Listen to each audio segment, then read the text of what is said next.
বাঙালির অতি প্রিয় খাবার বেগুন ভাজা। এখন সেটাই করে দেখাবো। একটা মোটা বড় বেগুন এরকমভাবে কেটে নিয়েছি, পিস পিস করে কেটে এটাতে নুন হলুদ মাখিয়ে রেখেছি 15 মিনিট। এবার কড়াইতে সর্ষের তেল দেব।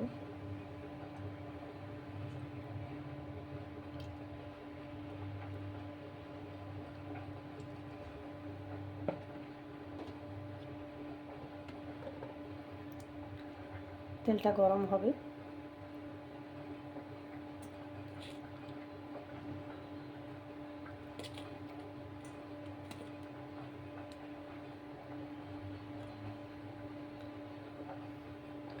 তেল গরম হয়ে গেছে। কেটে রাখা বেগুনগুলো দিয়ে দিচ্ছি।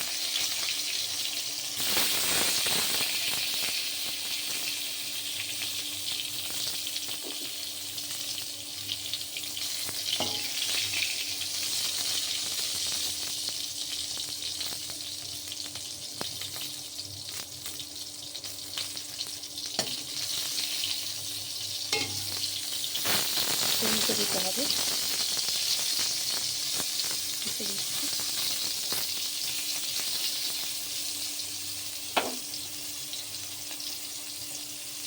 মিডিয়াম আছে এইভাবে 2 পিঠ ভালো করে ভেজে তুলে নিতে হবে। হয়ে গেল বেগুন ভাজা।